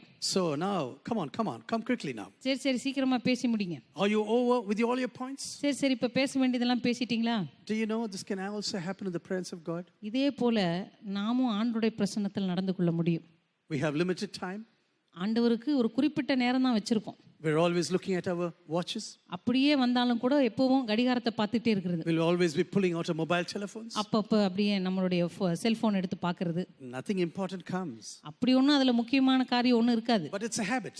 அது வந்து ஒரு பழக்கமாயிடுச்சு. We pull out, nothing. Okay, keep it back. அப்பப்ப அப்படி ஃபோன் எடுத்து பார்த்து சரி ஒன்றும் வரலையா, சரி பரவாயில்ல. We just pull it out to see that nothing has come. அப்பப்போ ஃபோன் எடுத்து பார்க்கறது ஒன்றும் வரலன்னு தெரிஞ்சுக்கிறதுக்காக. And then we put it back. அதுக்கப்புறம் திரும்பியும் பாக்கெட்ல போடுவோம். Lord, how long is this sermon going to go on? இந்த பிரசங்கம் எவ்வளவு நேரம் போகும்? This man is known for long service sermons.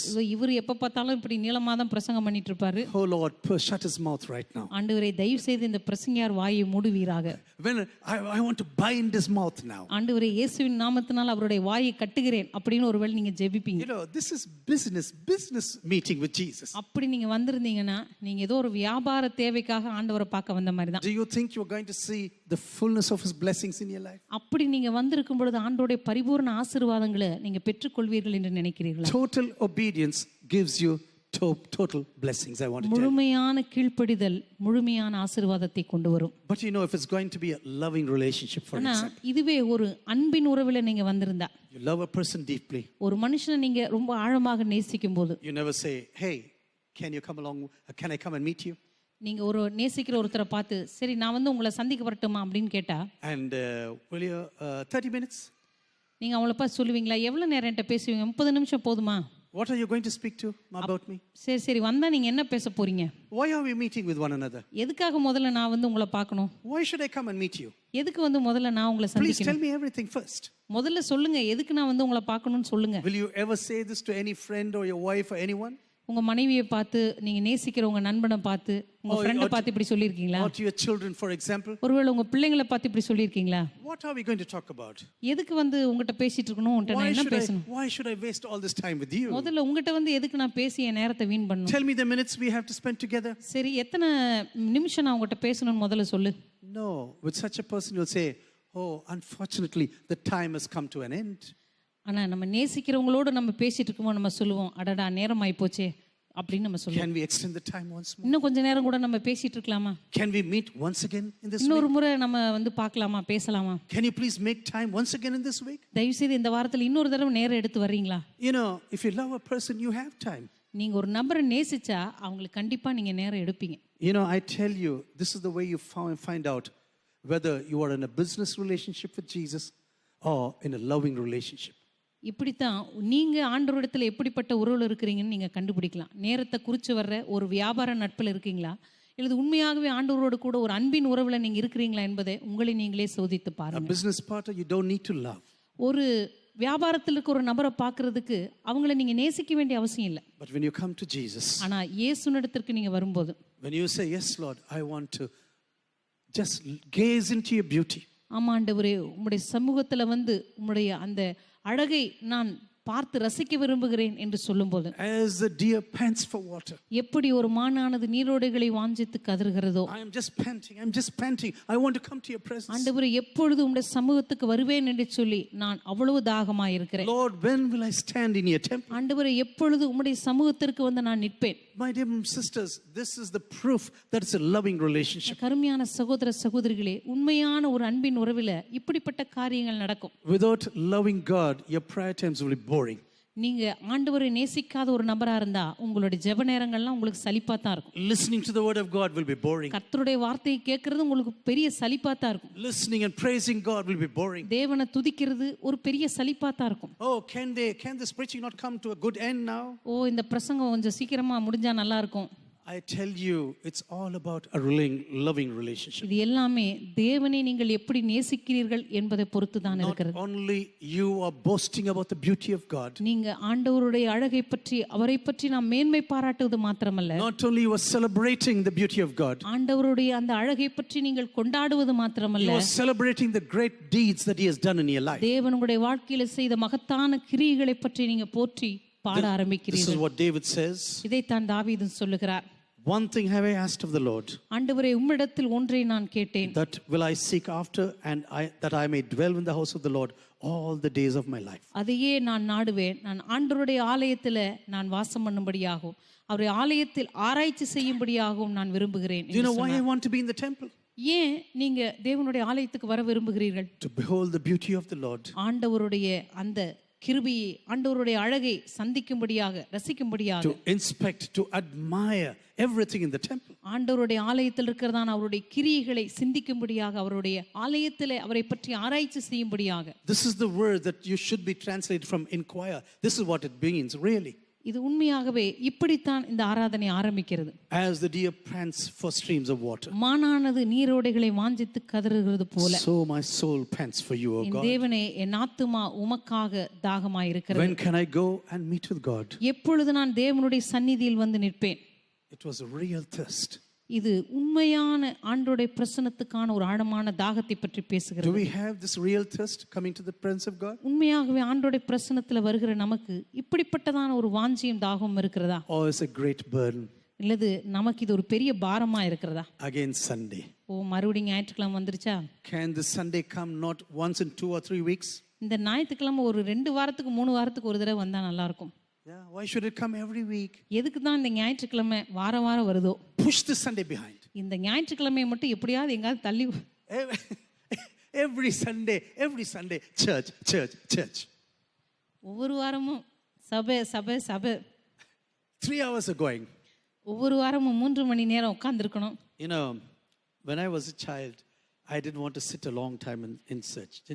As you can imagine. நான் சிறு பிள்ளையா இருக்கும் பொழுது எனக்கும் இந்த ஆலயத்தில் நீண்ட நேரம் உட்கார்ந்திருக்கிறது பிடிக்காது. But you know, my mother was always next to me. ஆனா எங்க அம்மா எப்பொழுதும் என் பக்கத்திலேயே இருப்பாங்க. If I am going to run around, நான் வந்து எந்திரிச்சு அங்கங்க ஓடுனா, the wrath of God came upon me in a mighty way. ஆண்டவருடைய கோபாக்கினே எங்க அம்மா மேல பயங்கரமா இறங்கி வரும். அம்மா மேலமா என் மேலே, you know, it used to come upon me in a mighty way. என் மேல பயங்கரமா வரும். Once we were in a convention, I do not know how old I was. ஒரு நாள் ஒரு கருத்தரங்குல நான் இருந்தேன். எத்தனை வயசுன்னு எனக்கு ஞாபகம் இல்லை. And it was the last day. அது வந்து அந்த கன்வென்ஷனுடைய கடைசி நாள். And in the last day they had mutton kurma. அந்த கடைசி நாள்ல பார்த்தா அங்க வந்து மட்டன் குருமா சமைப்பாங்க. The smell is entering my nostrils. இப்போ பார்த்தா அந்த மட்டன் குருமா வாசனை எனக்கு வந்துட்டு இருக்கு. I used to eat meat in those days. அப்போ நான் சிறு பையனா இருக்கும்போது நான் மட்டன் சாப்பிடுவேன். And I thought, oh, wonderful meat is going to come. நான் வந்து ரொம்ப ஆசையா காத்திருந்தேன். சரி இனிமே மட்டன் சாப்பிடுற நேரம் It's வந்துருச்சு. going to be 3:30, but I'm going to have mutton kurma. இப்போ மத்தியானம் 3:30 மணி ஆயிடுச்சு. ஆனா எப்படியோ மட்டன் நமக்கு கிடைக்க போகுது அப்படின்னு சொல்லி காத்திருந்தேன். The pastor there stands up, அந்த நேரத்துல அந்த ஆராதனை நடத்திட்டு இருந்த அந்த போதகர் வந்தார். goes to the microphone and says like this. அப்போ வந்து மைக்கு கிட்ட போய் சொன்னாரு, Every one of us should kneel down in the presence of God. எல்லாரும் ஆண்டவருடைய பிரசன்னத்துல முழங்கால் படியிடுவோன்னு சொன்னார். God is going to do something mighty amongst us. ஆண்டவர் நம்ம மத்தியில ஒரு வல்லமையான கிரியை செய்ய போறார். And I was thinking like this. நான் நினைச்சேன், If God wanted to do something mighty, அப்படியே ஆண்டவர் ஏதாவது ஒரு வல்லமையான கிரியை செய்யணும்னு நினைச்சா He could have done it 2:30 or 3 o'clock. அப்படியே ஒரு 2:30-3 மணிக்குள்ள செய்யக்கூடாதா? Why now at 3:30? இப்போ போய் 3:30 மணிக்கு வந்து என்னமோ ஆண்டவர் வல்லமையான கிரியை செய்ய But my போறாரு. mother is next to me. ஆனா எங்க அம்மா வேற என் பக்கத்துல உட்கார்ந்திருக்காங்க. My guardian angel, she was next to me. என் பக்கத்திலேயே இருப்பாங்க எப்பவுமே. And I said, oh no. So I had to kneel down. ஐயோ என்ன பண்றது, அம்மா வேற பக்கத்துல இருக்காங்கன்னு கஷ்டப்பட்டு முழங்கால் போட்டேன். Everyone is praising and worshiping. எல்லாம் துதிச்சாங்க, ஆராதிச்சாங்க. And suddenly one sister who could not speak திடீர்னு பார்த்தா அங்க ஊமையா இருந்த ஒரு சகோதரி just gets up and runs through this pandal. எழுந்திருச்சு அப்படியே அந்த பந்தல்ல ஓடி வந்தாங்க. She said, shouts, hallelujah, hallelujah, I can speak. என்னால பேச முடியுது அப்படின்னு சத்தம் போட்டுக்கிட்டு அல்லேலூயா அல்லேலூயான்னு சத்தம் போட்டு அந்த பந்தல்ல ஓடி வந்தாங்க. I saw this miracle with my own eyes when I was a child. நான் சிறு பிள்ளையா இருக்கும்போது என்னுடைய சொந்த கண்களினால பார்த்த ஒரு அற்புதம். And that became a foundation in my Christian faith. அது என்னுடைய கிறிஸ்துவ விசுவாசத்துக்கு ஒரு மிகப்பெரிய அஸ்திபாரமாக Once when I மாறியது. was invited to speak in a live television show in ஒரு முறை Germany. ஜெர்மனில ஒரு நேரடி ஒளிபரப்பு பேட்டிக்காக என்னை அழைத்திருந்தார்கள். And I told this thing to the audiences there. அப்போ அங்க இருக்க என்னை பார்த்து கொண்டிருந்ததான அந்த காட்சியாளர்களுக்கு இந்த அற்புதத்தை நான் விளக்கி சொன்னேன். And the person who was leading all these conversations, அப்போ என்னை பேட்டி எடுத்த அந்த நிருபர் சொன்னாரு, he said, you know what, that was just a shock. அவர் சொன்னாரு, இந்த மாதிரி ஊமையா இருக்கிறவங்க சில நேரத்துல ஒரு அதிர்ச்சியில பேச ஆரம்பிப்பாங்க, It இதெல்லாம் was ஒரு பெரிய just a அற்புதம் கிடையாது. shock that she began to speak. இது ஏதோ ஒரு அதிர்ச்சியில அவங்க திடீர்னு பேச ஆரம்பிச்சிட்டாங்கன்னு You சொன்னாங்க. know what I told him? அப்ப அவரை பார்த்து நான் கேட்டேன், It could be a shock, ஒருவேளை ஒரு அதிர்ச்சியில கூட அவங்க பேசி இருந்திருக்கலாம். but how did this pastor know that the shock is coming? ஆனா அந்த பெண்ணுக்கு அதிர்ச்சியில பேச போறான்னு இந்த பாஸ்டருக்கு எப்படி முன்னாடியே தெரியும்னு And கேட்டேன். everyone in the television building began to clap and they started to praise God. அங்க இருக்கிற அரங்கத்துல இருக்கிற எல்லாரும் என் பக்கம் சேர்ந்தாங்க, எல்லாரும் கரத்தை தட்டி ஆண்டவரை மகிமைப்படுத்த ஆரம்பிச்சாங்க. And this man was totally silent now. அதுக்கப்புறம் என்ன பேட்டி எடுத்தவருக்கு என்ன சொல்றதுன்னே தெரியல, அமைதியாயிட்டார். You know why I'm telling you? இதை ஏன் நான் சொல்லுகிறேன் என்றால், The Lord you are waiting for will suddenly come into his temple. நீங்கள் காத்திருக்கிற அந்த தேவனானவர் தீவிரமாய் உங்களிடத்திற்கு வருவார். But the time he doesn't say, I'm going to come at 8 o'clock now. ஆனா ஆண்டவர் எப்பொழுது வருவேன் என்கிற நேரத்தை சொல்லுவதில்லை. He never gives the timing. ஆண்டவர் ஒருபோதும் 8 மணிக்கு வருவேன் அப்படின்னு அவர் சரியான I நேரத்தை do not know சொல்றதில்லை. of any instances where God says, in 21 days this is going to happen. சில எந்த இடத்துலயாவது 21 நாள்ல இது நடக்கும் அப்படின்னு சொன்னதா தெரியல. In 40 days this will happen. இன்னும் 40 நாள்ல இது நடக்கும். You hear such things today in this world. இன்றைக்கு நிறைய பேர் இப்படிப்பட்ட தீர்க்க தரிசனங்களை சொல்லுகிறார்கள். But you know in the Bible you don't see this. ஆனா வேதத்துல எங்கேயுமே ஆண்டவர் நாள் குறித்து அற்புதத்தை செய்ததாக நம்ம பார்க்கவே If you முடியாது. know the date, you are just waiting for the day. அப்படியே ஆண்டவர் நாளை குறித்து சொன்னாலும் நம்ம அந்த நாளுக்காக காத்துக்கிட்டு இருப்போம். That's all. It's not faith, you are just waiting for the அது day. விசுவாசம் கிடையாது. ஆண்டவர் சொன்னதுனால நம்ம அந்த நாளுக்காக காத்திருப்போம், You அவ்வளவுதான். know, with two things I just want to close. When you go to Psalm 147 verses 10 and 11. இரண்டு காரியங்களை சொல்லி நான் முடிக்க விரும்புகிறேன். சங்கீதம் 147க்கு நம்ம திரும்பி வரும்போது, It says, his delight is not in the strength of the horse, அவர் குதிரையின் பலத்தில் விருப்பமாயிரார், nor his pleasure in the legs of a man. வீரனுடைய கால்களில் பிரியப்படார். But the Lord takes pleasure in those who fear him, தமக்கு பயந்து தமது கிருபைக்கு காத்திருக்கிறவர்கள் மேல் கர்த்தர் பிரியமாயிருக்கிறார். those who hope in his steadfast love. தமது கிருபைக்கு காத்திருக்கிறவர்கள் மேல் கர்த்தர் பிரியமாயிருக்கிறார் என்று சொல்லப்பட்டிருக்கிறது. Do you know what God is telling here? ஆண்டவர் இந்த இடத்துல என்ன சொல்லுகிறார் தெரியுமா? Every one of us has horses that we are breeding in our lives. நம்ம எல்லாருடைய வாழ்க்கையிலும் சில குதிரைகளை வைத்திருப்போம். அந்த குதிரைகளுடைய பலத்துல நம்ம ரொம்ப பிரியப்படுவோம். Our money, our certificates, our property, our name, anything like that. ஒருவேளை நம்முடைய பெயர், நம்முடைய புகழ், நம்முடைய பட்டம், நம்முடைய சொத்துக்கள், இப்படி ஏதாவது ஒரு குதிரையை வைத்துக்கொண்டு அதை பற்றி நாம் பெருமை பாராட்டி Our கொண்டிருப்போம். status in society or our relationships in society. ஒருவேளை சமுதாயத்துல நமக்கு இருக்கிறதான பெயர், புகழ், பிரஸ்தாபம், இதை பற்றி நம்ம மேன்மை பாராட்டி கொண்டிருப்போம். And we say, oh, as long as these horses are there, நம்ம நினைப்போம், எது வரைக்கும் இந்த குதிரைகள் என்னோடு கூட இருக்குதோ nothing can happen against me. அது வரைக்கும் எனக்கு எந்த பாதிப்பும் வராது. Some other people are like this. ஒரு சிலர் இப்படி சொல்லுவாங்க. They will jump, they will run everything. அவங்க குதிப்பாங்க, ஓடுவாங்க, எல்லாத்தையும் செய்வாங்க. Building up the body. அப்படியே சரீரத்தை நல்லா பலப்படுத்தி வச்சிருப்பாங்க. Do you know physical exercises and beauty exercises are all over the world now? இந்த உலகம் எங்கிலும் பார்த்தீங்கன்னா உடற்பயிற்சி செய்து தன்னுடைய சரீரத்தை ரொம்ப அழகாக்கி வைத்துக் கொள்கிறவர்கள். It's a multi-crore business all across the இது nation. இன்னைக்கு கோடிக்கணக்கில் நடைபெறுகிறதான ஒரு பெரிய வியாபாரம். People spend a lot of money அநேக ஜனங்கள் இதுல நிறைய பணத்தை செலவிட விரும்புகிறார்கள். correcting the nose, correcting the lips. அவங்க உதட்ட அறுவை சிகிச்சை பண்றது, மூக்க அறுவை சிகிச்சை பண்ணி சரி பண்றது. I met a girl. She had an operation of the lips. நான் ஒரு பெண்ணை பார்த்தேன். அவங்க உதட்டுல அறுவை சிகிச்சை பண்ணியிருந்தாங்க. In the beginning she was very normal. ஆரம்பத்துல பார்க்கும்போது சாதாரணமா தான் இருந்தாங்க. And after the operation, she came to me. அந்த அறுவை சிகிச்சை பண்ண பின்னாடி அவங்க She was வந்தா looking like that. அவங்க பார்க்கிறதுக்கு இப்படி இருந்தாங்க. And she said, Gideon, how do I look now? அவங்க வந்து என்ன கேட்டாங்க, கிடியன் இப்போ நான் பார்க்கறதுக்கு எப்படி இருக்கேன்? முன்னமே நல்லா தான் இருந்தேன். That's what I said. நான் இப்படி சொன்னேன் அவங்கள பார்த்து. You know, spending a lot of time for physical strength. எப்படி உடற்பயிற்சி செய்து உடம்ப வந்து அழகா வச்சுக்கிறது, சரீரத்தை அழகா My வச்சுக்கிறது. body is everything. என்னுடைய சரீர அழகு தான் எனக்கு எல்லாமே. Beauty is my ID card. அழகு தான் என்னுடைய அடையாளமே. You know what God is telling? ஆனா ஆண்டவர் நம்மை பார்த்து என்ன சொல்லுகிறார் தெரியுமா? Whatever horses you are breeding, உங்க வாழ்க்கையில என்னென்ன குதிரைகள் எல்லாம் வைத்து நீ பெருமை பாராட்டி கொண்டிருக்கிறாயோ, however great your body could be, ஒருவேளை உன் சரீரம் எவ்வளவு அழகா, எவ்வளவு வாட்டம் சாட்டமா, எவ்வளவு பெரிதா இருந்தாலும், however exercise your body is, எவ்வளவு உடற்பயிற்சிகள் எல்லாம் நீ செய்து கொண்டிருந்தாலும், you know what I am really looking for? ஆனா நான் எதை பார்க்கிறேன் தெரியுமா? I am looking for those who fear me, எனக்கு பயப்படுகிறவர்களை நான் நோக்கி பார்க்கிறேன். those who hope in my steadfast love. என்னுடைய கிருபைக்கு காத்திருக்கிறவர்களை நான் நோக்கி பார்க்கிறேன். If you want to be a real praise and worship person, உங்களுடைய வாழ்க்கையில உண்மையான ஒரு துதி ஆராதனை செய்கிற நபர்களாக நீங்க இருக்க விரும்பினால், if you want to be useful in the kingdom, ஆண்டவருடைய ராஜ்யத்துல நீங்க பிரயோஜனமுள்ள நபர்களாக இருக்க விரும்பினால், don't trust on the horses you are breeding. தயவு செய்து உங்களுடைய வாழ்க்கையில நீங்க நம்பிக்கொண்டிருக்கிற அந்த குதிரைகளின் மீது சார்ந்து கொள்ளாதிருங்கள். You can have everything, you could have acquired so many things in this world. ஒருவேளை இந்த உலகத்துல எத்தனையோ காரியங்களை நீங்க வாங்கி ஆதாயப்படுத்தி வச்சிருக்கலாம். Nothing is helping you. ஆனா அவைகளில் ஒன்றும் உங்களுக்கு பிரயோஜனப்பட போவதில்லை. I've told this very often. My grandmother, she had only one hand. இது அடிக்கடியாக நான் சொல்லியிருக்கிறேன். என்னுடைய அம்மாச்சி அவர்களுக்கு வந்து ஒரு கை தான் முழுமையா இருக்கும், இன்னொரு கை பாதி இருக்கும். In one hand, the 5 fingers will be there. அந்த ஒரு கை குட்டையா இருக்கும், அதுல பாத்தீங்கன்னா முழங்கைகள்ல விரல்கள் எல்லாம் அந்த இடத்துல இருக்கும். But she had the power of God. ஆனா அவளுடைய வாழ்க்கையில தேவனுடைய வல்லமை இருந்தது. She was not traveling.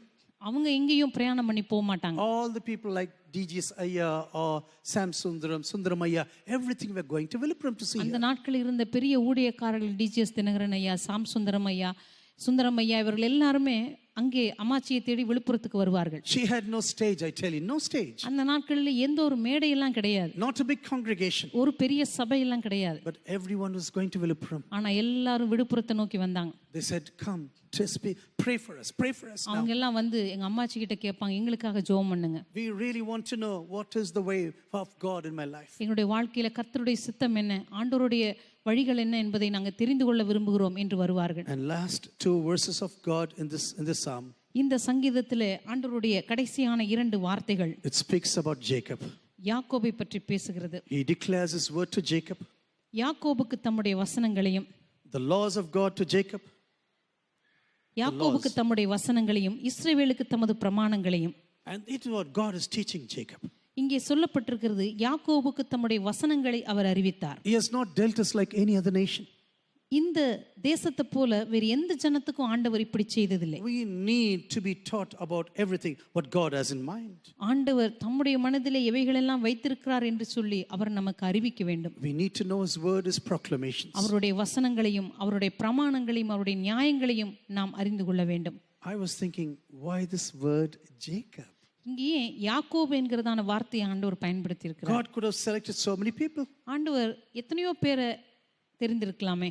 Yes, Abraham was a liar, but he was not as bad as Jacob. Abraham ஒரு பொய் சொல்லுகிற நபராக இருந்தார், ஆனாலும் கூட யாக்கோபு போல மோசம் இல்லை. Isaac was the same. அதே போல ஈசாக்கும் கூட. Moses and Joshua, they were not as bad as Jacob. மோசே, யோசுவா இவர்களெல்லாம் யாக்கோபு அளவுக்கு மோசமானவர்கள் அல்ல. But you know, Jacob was a grabber from the very beginning. இந்த யாக்கோபு ஆரம்பத்திலிருந்தே பார்க்கும் பொழுது எல்லாவற்றையும் பிடித்து வைக்கிற ஒரு மனிதன். The name Yaakov means grabber. யாக்கோபு என்று சொன்னாலே பிடுங்குகிறவன், பிடித்து வைத்துக் கொள்ளுகிறவன் என்று அர்த்தம். Even in the womb of his mother, he was grabbing the feet of his brother. தாயின் வயிற்றிலிருந்து வெளியே வரும் பொழுதே தன் சகோதரனுடைய கால்களை பிடித்து கொண்டே வெளியே வந்தான். He grabbed the property of his brother. தன்னுடைய சகோதரனுடைய சொத்துக்களை பிடித்தான். He cheated his father. தன்னுடைய தகப்பனை ஏமாற்றினான். He grabbed the property of his uncle Laban. தன்னுடைய மாமனாகிய லாபானுடைய சொத்துக்களை அபகரித்தான். Because he thought, oh, I can bless myself. அவன் நினைத்தான், எப்படியோ என்னை நானே ஆசீர்வதிக்க வேண்டும். I have wonderful horses in my life. என் வாழ்க்கையில் அற்புதமான குதிரைகள் எல்லாம் நான் சம்பாதிச்சு I வச்சிருக்கேன். can grab and grab and grab and be blessed. நான் எல்லாவற்றையும் பிடித்து வைத்து என் வாழ்க்கையில நான் பெரிய ஆசீர்வாதத்தை பெற்றுக்கொள்வேன். God was looking at this person. ஆண்டவர் இந்த மனுஷனை பார்த்து கொண்டே இருந்தார். He said, I will deal with you one day. ஆண்டவர் நினைத்தார், ஒரு நாள் உன்னிடத்துல நான் வருவேன். You are grabbing? நீ எல்லாவற்றையும் பிடித்து வைக்கிறாயா? One day in the middle of the night, ஒரு நாள் நடு இரவிலே I will grab your thigh. நான் உன்னுடைய தொடை சந்தை பிடிப்பேன். I'm going to grab you by the thigh. உன்னுடைய தொடை சந்தை நான் ஒரு நாள் பிடிப்பேன். And you will be limping for the rest of your life. உன் வாழ்க்கை முழுவதும் நீ நொண்டி நொண்டி நடக்கும்படியாக. You'll be grabbing my feet on that night. இனிமே அந்த இரவிலிருந்து நீ உன்னுடைய கால்களிலே ஒரு பெரிய சுளுக்கை கொடுப்பேன். I will not let you go unless you bless me. அப்பொழுது நீ சொல்லுவாய், ஆண்டவரே நீர் என்னை ஆசீர்வதித்தாலொழிய நான் உம்மை போக விடேன். Do you know what the lesson of God was? அன்றைக்கு கர்த்தர் யாக்கோபுக்கு கற்றுக் கொடுத்த பாடம் என்ன தெரியுமா? Don't you ever grab with me. நீ என்னுடைய வாழ்க்கையிலே என்னையும் பிடித்து வைக்க விரும்பாதே. You think you're going to bless yourself.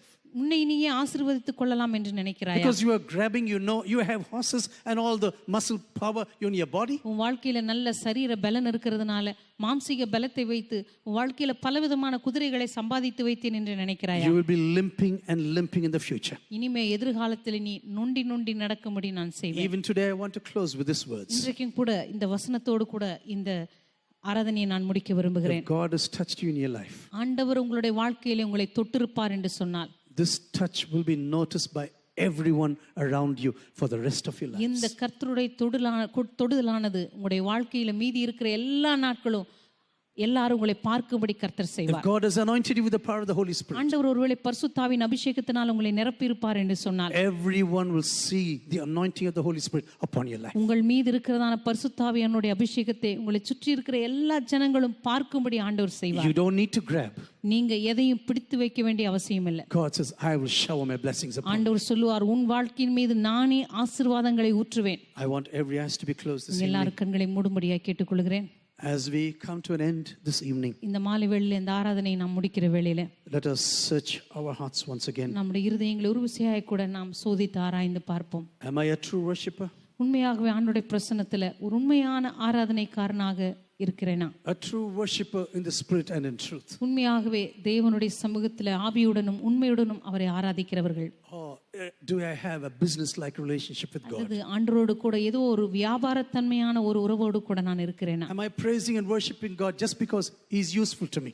ஆண்டவர் எனக்கு பிரயோஜனமா இருக்கிறதுனால ஏதோ அவரை துதிக்க ஆராதிக்க வந்திருக்கிறேனா? Or am I come to His presence to gaze into His beauty? அல்லது அவருடைய அழகை பார்த்து அவருடைய பாதத்தில் அமர்ந்து அவரை ரசிக்கும்படியாக நான் வந்திருக்கிறேனா? To praise Him for the beautiful deeds that He has done in my life. கர்த்தர் செய்த அழகான கிரியைகளை துதிக்கும்படியாக நான் வந்திருக்கிறேனா? For His redemption, for His salvation, அவருடைய மீட்புக்காக, அவருடைய ரட்சிப்புக்காக, for His wonderful forgiveness, அவருடைய அற்புதமான மன்னிப்புக்காக, for His deliverance from Satan and death, பிசாசிடமிருந்து மரணத்திடமிருந்து தேவன் எனக்கு கொடுத்த விடுதலைக்காக, that He lived the life that I should have lived. நான் வாழ வேண்டிய வாழ்வை தேவன் வாழ்ந்தாரே அதற்காக.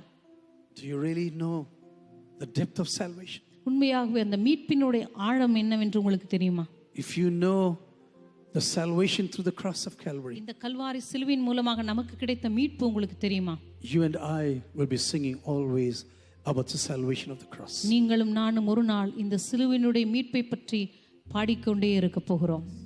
Nothing to boast about in this world இந்த உலகத்திலே நாம் பெருமை பாராட்டுவதற்கு நமக்கு ஒன்றுமில்லை. but the cross of Jesus. ஆனா கல்வாரி சிலுவையிலே கர்த்தராகிய கிறிஸ்து, You'll be boasting about the cross and we'll be celebrating the cross. கிறிஸ்துவை குறித்தும் இந்த சிலுவை குறித்தும் நாம் மேன்மை பாராட்டுவோம். Just lift up your voices and start to praise உங்களுடைய Jesus. சத்தத்தை உயர்த்தி ஆண்டவரை துதிக்க ஆரம்பிங்கள், ஆராதிக்க ஆரம்பியுங்கள். Let us say, Lord, thank you, Jesus. இயேசுவே உமக்கு நன்றி என்று சொல்லுவோம். Thank you, Jesus. இயேசுவே உமக்கு நன்றி என்று சொல்லுவோம். Lord, I just want to thank you for everything. ஆண்டவரே நீர் எங்களுக்கு செய்த எல்லாவற்றுக்காக உமக்கு நாங்கள் நன்றி செலுத்த விரும்புகிறோம். Lord, we really want to give our lives into your hands this evening. ஆண்டவரே உம்முடைய கரத்தில் எங்களுடைய வாழ்க்கையை நாங்கள் அர்ப்பணிக்க விரும்புகிறோம். You have been so good to every one of us. ஆண்டவரே எங்கள் ஒவ்வொருவருக்கும் நீர் எவ்வளவு நல்லவராக இருந்து வந்திருக்கிறீர். We heard this beautiful song this evening. இந்த மாலை வேளையில் இந்த அழகான பாடலை நம்ம பாடணும். I do not know whether you can repeat this once again. இந்த பாடலை திரும்பி நீங்க பாட முடியும் என்று I love நினைக்கிறேன். you, Lord. Is it possible? I love you, Lord. நான் உம்மை நேசிக்கிறேன் ஆண்டவரே என்கிறதான இந்த பாடல். It's really a wonderful song. இது ஒரு அற்புதமான ஒரு பாடல். I was just listening to this once again this evening. இந்த மாலை வேளையில் மறுபடியுமாக இந்த பாடலை நான் கேட்டேன். When you know the depth of God's love for you and for me, உங்களுக்காக எனக்காக தேவனுடைய அந்த ஆழமான அன்பை நாம் பார்க்கும் பொழுது we just cannot stop praising Him. அவரை நாம் துதிப்பதை நாம் நிறுத்தவே முடியாது. He's always been faithful. அவர் எப்பொழுதுமே நமக்கு உண்மை உள்ள தேவனாகவே இருந்து வந்திருக்கிறார். We could have failed him, but he's always faithful. ஒருவேளை அநேக நேரங்களில நம்ம ஆண்டவருடைய சமூகத்தை விட்டு அவருக்கு உண்மை இல்லாதவர்களாக இருந்திருக்க முடியும். But he's always faithful. ஆனால் அவர் எப்பொழுதுமே நமக்கு உண்மை உள்ளவராகவே இருந்து வந்திருக்கிறார். I love you, Lord. Oh, your mercy never fails me. ஆண்டவரே, உம்மை நான் நேசிக்கிறேன், ஏனென்றால் உம்முடைய கிருபை ஒருபோதும் என்னை விட்டு விலகாதிருந்தது. All my days I've been held in your hands. ஆண்டவரே, என் வாழ்நாள் முழுவதும் உம்முடைய கரங்களினாலே நான் தாங்கப்பட்டேன். From the moment that I wake up ஆண்டவரே, நான் விழித்த அந்த வினாடியிலிருந்து until I lay my head, ஆண்டவரே, என்னுடைய தலை சாய்க்கிற அந்த நேரம் வரைக்கும் oh, I will sing of the goodness of God. தேவனுடைய நன்மைகளை பற்றி நான் பாடிக்கொண்டே இருப்பேன். All my life you've been faithful. ஆண்டவரே, என் வாழ்நாள் முழுவதும் நீ உண்மையுள்ளவராகவே இருந்து வந்தீர். All my life you've been so good. ஆண்டவரே, என் வாழ்நாள் முழுவதும் நீ எவ்வளவு நல்லவராக இருந்தீர். With every breath that I am able, ஆண்டவரே, இன்றைக்கு நான் சுவாசிக்க முடிந்த ஒவ்வொரு oh, I சுவாசத்திற்காக will sing of the goodness of God. ஆண்டவரே, ஒவ்வொரு சுவாசத்திலும் கர்த்தருடைய நன்மையை நான் பாடுவேன்.